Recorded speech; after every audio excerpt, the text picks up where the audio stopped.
Halo semua, kembali lagi bersama saya di channel YouTube saya. Kali ini saya akan nyobain iPhone XS Max. iPhone XS Max ini saya beli di harga 8 jutaan, teman-teman. Padahal dulu saat handphone ini pertama rilis di pasaran, handphone ini dibanderol sekitar 20 sampai 21 jutaan. Namun setelah kurang lebih 3 tahun beredar di pasaran, harga dari iPhone XS Max ini pun sudah turun menjadi di harga 8 jutaan saja. Ini pun di varian internal yang 256-nya. Jika teman-teman membeli di varian yang lebih rendah, tidak menutup kemungkinan teman-teman akan mendapatkan harga yang jauh lebih murah dari harga yang saya sebutkan tadi. Jadi lumayan kan, handphone yang tadinya dijual dengan harga puluhan juta, sekarang bisa kita beli dengan harga yang tidak sampai 10 jutaan. Nah, oleh sebab itu, saya sangat tertarik untuk mencoba iPhone XS Max ini. Apakah masih layak untuk digunakan di tahun 2021 ini?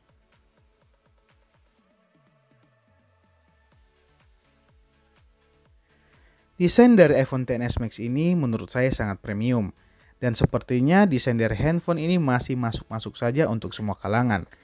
Framenya terbuat dari bahan metal yang membuat handphone ini jadi terasa kokoh dan sangat solid saat ada dalam genggaman. Lalu back covernya terbuat dari bahan kaca yang membuat tampilan menjadi lebih mewah dan memiliki kelas yang berbeda. Untuk back covernya ini sudah dilindungi oleh Gorilla Glass yang membuat handphone ini selain terlihat mewah, juga terasa lebih aman. Untuk tampilannya secara keseluruhan menurut saya masih sangat menarik, bahkan untuk di tahun 2021. Kesan premium yang dibawa oleh handphone ini seakan tidak lekang oleh waktu walaupun sudah berumur kurang lebih 3 tahun.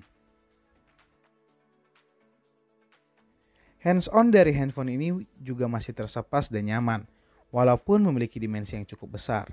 Hal ini menurut saya karena sisi-sisi dari handphone ini dibuat melengkung, sehingga mengikuti bentuk tangan saat handphone ini ada dalam genggaman.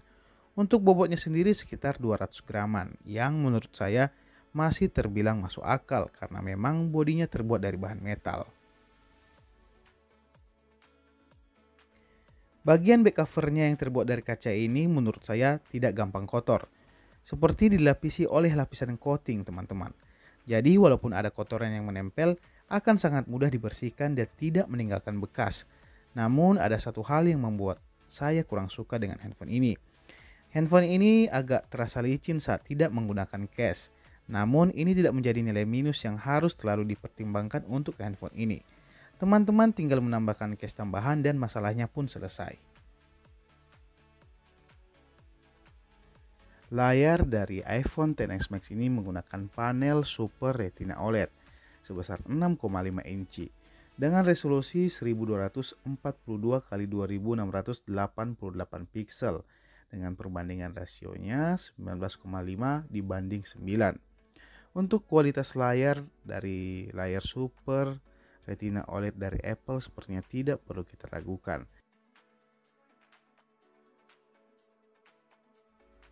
Tanpa banyak diceritakan, teman-teman yang melihat langsung layar dari handphone ini sudah pasti akan merasakan kualitas premium yang diberikan oleh Apple. Saturasi warnanya sangat bagus, ketajaman warnanya juga akurat. Detail yang ditampilkan apalagi sangat terasa detailnya. Intinya, layar dari iPhone XS Max ini sangat memuaskan untuk digunakan di tahun 2021 ini, baik untuk sekedar menonton video maupun untuk sekedar aktivitas sehari-hari. Di samping itu juga, ketajaman layarnya sangat bisa diandalkan penggunaannya, baik di dalam dan di luar ruangan. Untuk proteksi, layarnya ini juga telah dilindungi oleh Gorilla Glass, sehingga selain memang punya kualitas layar yang bagus, layar handphone ini juga punya perlindungan yang baik. Kesimpulan saya untuk layar iPhone XS Max ini jelas sangat memuaskan. Di samping karena kualitas layarnya yang memang masih bagus, ditambah lagi dengan layar luas yang dibawa oleh handphone ini membuat pengalaman saya atau mungkin juga teman-teman yang lain menjadi lebih menyenangkan dan betah untuk berinteraksi dengan layar handphonenya ini. Hanya saja untuk teman-teman yang ingin membeli handphone ini karena memang sudah lumayan berumur dan yang beredar di pasaran juga sekarang adalah handphone bekasnya, teman-teman harus mengecek keaslian dari layarnya. Lalu mengecek True Tone-nya masih berfungsi atau tidak. karena hal ini akan sangat berpengaruh terhadap kenyamanan teman-teman nantinya dalam menggunakan handphone ini. Untuk performa dari handphone ini didukung oleh chipset Apple A12 Bionic dengan fabrikasi 7 nanometer, ditambah lagi dengan RAM sebesar 4 GB, membuat performa dari handphone ini bisa dibilang sangat powerful bahkan di tahun 2021. Untuk pemakaian kasual sehari-hari seperti nonton video, aktivitas berbalas pesan atau sekedar bermain sosial media, jelas bisa diselesaikan dengan handphone ini. Bahkan untuk penggunaan intens dan berat sekalipun seperti bermain game yang memerlukan grafis tinggi atau melakukan pekerjaan secara multitasking dari beberapa aplikasi bisa diselesaikan dengan baik juga dengan handphone ini. No ngelek-ngelek lah pastinya. Lalu untuk suhu handphone saat digunakan bagaimana?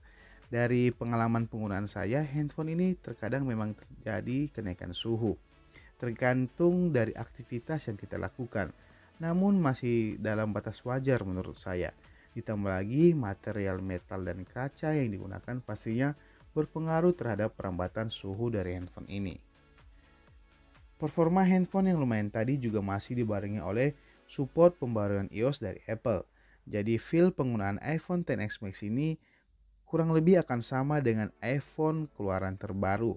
Setidaknya sampai 1-2 tahun lagi teman-teman. Untuk dayanya, handphone ini menggunakan baterai sebesar 3174 mAh yang juga sudah didukung dengan teknologi fast charging.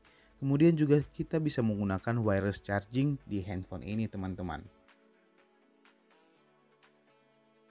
iPhone XS Max ini menggunakan dual speaker yang mana kualitasnya sangat bagus dan bisa bersaing menurut saya. Untuk sampel suaranya bisa teman-teman dengarkan di cuplikan berikut ini.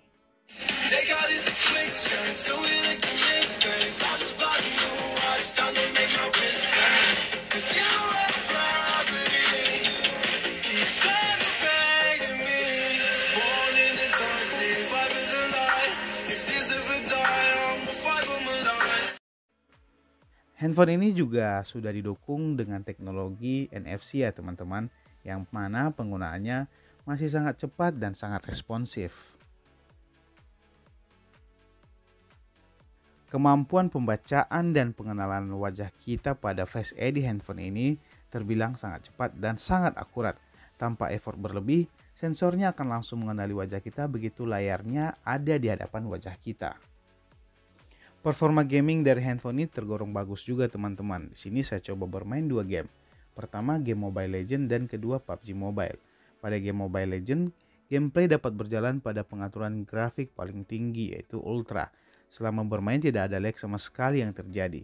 Permainan dari awal sampai akhir dapat diselesaikan tanpa adanya keluhan frame drop atau kendala-kendala lainnya. Untuk suhu saat bermain Mobile Legends kurang lebih selama 30 menit, saya rasa normal tanpa kenaikan suhu yang berlebih. Lalu game yang kedua yaitu PUBG Mobile. Pada game ini gameplay dapat berjalan lancar tanpa kendala. Untuk grafis tertingginya adalah Ultra HD dengan frame rate Ultra. Atau teman-teman juga dapat bermain pada settingan HDR dengan frame rate ekstrim. Selama permainan terasa game berjalan dengan sangat mulus dan minim sekali terjadi frame drop. Sensitivitas layarnya juga terasa sangat responsif dan juga sensor gironya berjalan tanpa ada delay, sangat memuaskan. Namun di sini terasa suhu dari handphone ini agak sedikit naik drastis ya teman-teman.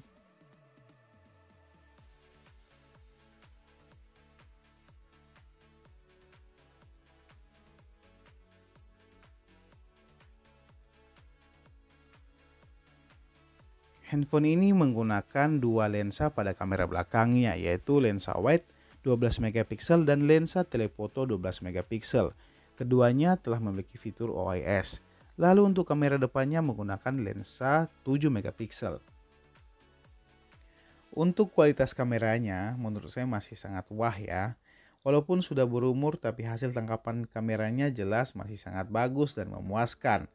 Di mana dynamic range-nya sangat bagus, warna yang dihasilkan juga sangat natural. Kualitas gambar saat low light juga bagus. Lalu gambar yang dijepret dari kamera handphone ini juga memiliki detail yang sangat mantap teman-teman. Untuk kualitas videonya juga sama. Hasilnya layak mendapatkan ajukan jempol. Resolusi video pada handphone ini bisa sampai di resolusi 4K di 60 fps. Dan untuk kamera depannya di resolusi 1080 di 60 fps. Video yang direkam dengan handphone ini memiliki detail yang tajam dan komposisi warna yang sangat natural. Untuk cakupan kamera videonya juga lumayan luas.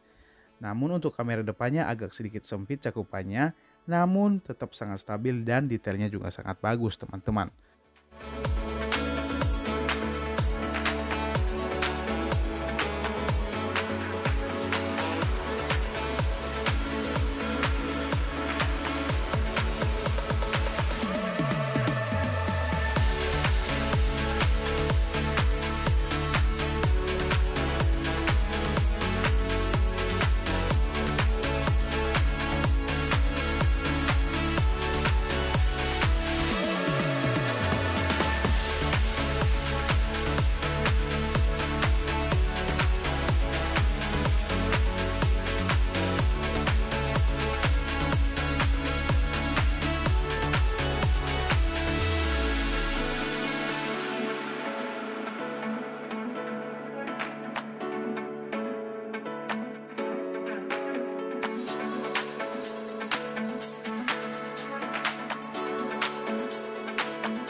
Kesimpulannya jelas handphone ini masih sangat recommended digunakan di tahun 2021 ini. Mulai dari desainnya yang sangat premium dan mewah, lalu performanya yang tidak terasa setengah-setengah, maupun kualitas kameranya Apple yang pasti tidak diragukan lagi ya. Apalagi harganya sekarang yang sudah tidak sampai 10 jutaan malah teman-teman. Membuat saya berpikir bahwa handphone ini adalah salah satu handphone bekas yang sangat recommended untuk teman-teman yang punya budget sekitar 7-8 jutaan. Yang penting adalah sebelum membeli, teman-teman harus sangat jeli dalam melakukan pengecekan baik untuk software maupun hardware-nya. Jangan sampai teman-teman mendapatkan handphone bekas yang sangat jelek kualitasnya, atau lebih parahnya partnya sudah ada yang pernah diganti dengan part yang tidak original Apple teman-teman. Jadi kalau teman-teman yang sudah memastikan semua aman, silahkan langsung dibungkus iPhone XS Max-nya. Oke teman-teman, sekian ulasan singkat dari saya. Mohon dikoreksi apabila ada kesalahan informasi yang saya sampaikan. Lalu apabila teman-teman punya pengalaman yang berbeda dengan iPhone XS Max ini, silahkan bagikan juga di kolom komentar ya, agar kita bisa sama-sama belajar. Oh iya teman-teman, mohon dukungannya dari teman-teman semua untuk channel saya ini agar dapat semakin berkembang, agar dapat berbagi informasi yang bermanfaat untuk teman-teman semua. Sampai di sini dulu videonya, semoga bermanfaat. Saya pamit dan sampai jumpa di video saya selanjutnya.